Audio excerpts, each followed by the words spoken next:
All right, we have more changes unfolding in the U.S. economy and in the wallets of working class Americans.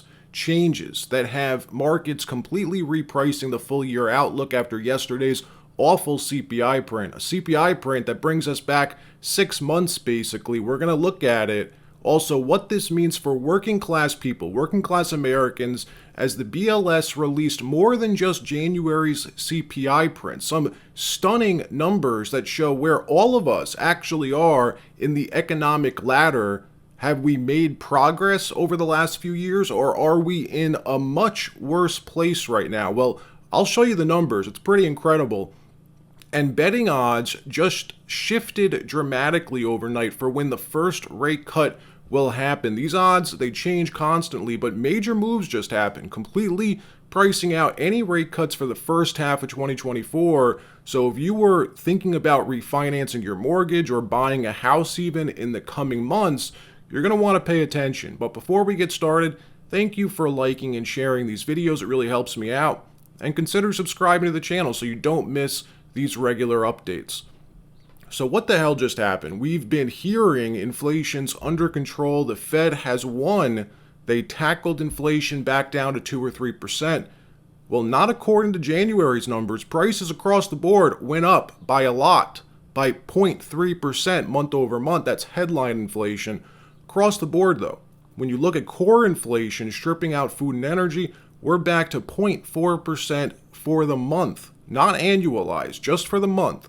If you did annualize that, we're looking at what, like 4.8% or something like that, basically 5% core inflation, something the Fed doesn't want to see. If you notice what Jerome Powell and all these Fed governors constantly say is that they need to see consistent progress on inflation, consistent being the key word. Well, they don't have that, folks. August 2023, core inflation was at 0.2% month over month. Then by November, it went back to 0.3%. December was 0.3%. Now January, it's back up to 0.4%.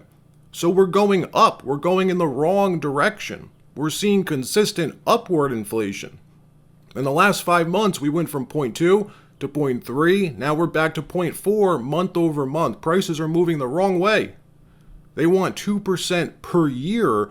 Right now, they're back to almost 5% per year if you annualize January's number. And here's the thing. The reason we're even looking at these CPI prints is to see the likelihood the Fed cuts rates. That's the only reason to even look at these month-over-month numbers, 0.2, 0.3, now 0.4% per month. But in the big scheme of things, when you zoom out and look at what this really all means, it's a frightening picture. These CPI numbers, they mask how much more we're all really paying for these everyday items. They do this on purpose, by the way, saying, oh, prices are only up 2 or 3% per year.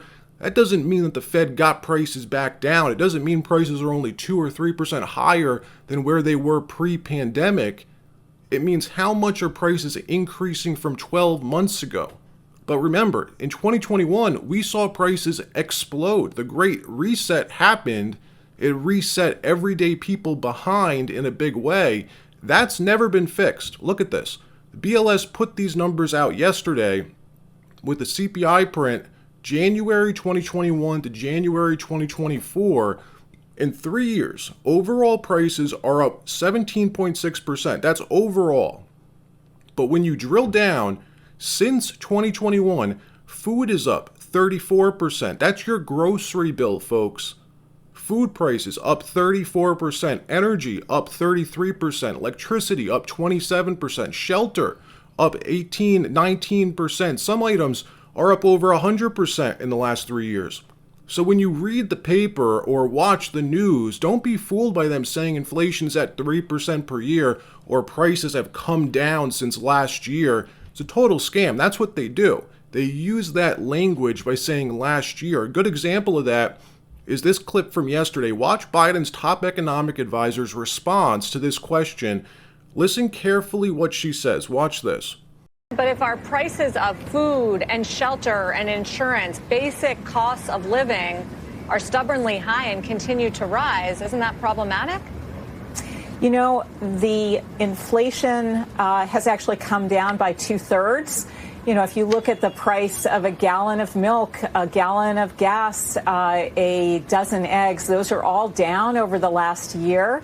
And I expect there's some anomalies in today's report. Since last year, she says. And by the way, that's not true either. Price growth is down since last year, but prices are up since last year. But nobody talks about the way that we all got ripped off over the last couple of years. Realize the Fed's job is to maintain a 2% inflation rate. That means make sure prices rise at most around 2% per year, around that number. So if your grocery bill is $100 a week in 2021, it should be $102 in 2022. It should be $104 in 2023, $106 today. Well, it's not $106, it's $137. But they say, oh, job done. Problem solved. We got inflation back to 2%. You didn't solve the problem. That didn't happen. You didn't fix the 37% price grab, price gain we all just got suckered into paying. Now, are they planning on fixing that? Is that massive jump going to get reversed? Well, take a listen to Janet Yellen 2 weeks ago on ABC. Answer this question. Watch this. How do you convince Americans and voters that those prices might not go back to where they were before the pandemic? Well, I think most Americans know that prices are not likely to fall. It's not the Fed's objective to try to push the level of prices back to where they were. Now, before we keep going, I just have one more thing to say about inflation. Prices rising by 2% per year would normally be fine. It's an acceptable rate of inflation if, keyword being if, wages rise at the same time. If wages don't rise, though, then inflation's unacceptable, because otherwise it means we're getting a pay cut. It's an invisible tax is what it becomes. So are wages rising? Well, they sure didn't rise 37% in 3 years, but are they rising at the same pace of inflation today? 4%? No, they're not. This is actually quite shocking, but since January 2021, the average hourly earnings are now down 2.1%. So food prices are up 37% since January 2021, but the average hourly earnings are down 2.1%. So if you're an hourly worker, you make 2.1% less today than you did 3 years ago. This is a complete failure. The last 3 years, economically speaking, have hurt the working class more so than any time in my lifetime. This entire pandemic era just crushed working class people. High income earners doesn't really apply to, as they're not earning hourly wages, and the 37% increase in food prices in 3 years doesn't make the least bit of difference to them. But for the vast majority of Americans, they're falling behind, they're stuck, and they can't move forward. So that's like the big picture, all right? But what does it mean going forward? Are we still on schedule now for a March rate cut? Not according to markets. Look what happened overnight. The market's now completely priced out a March rate cut and a May rate cut. The first cut's now priced in for June. Last week, we had the first cut coming in March. Actually, the market had a rate cut priced in for every single FOMC meeting this year, coming in for a whopping 175 basis points or something like that in cuts this year. Investment banks were also projecting something similar.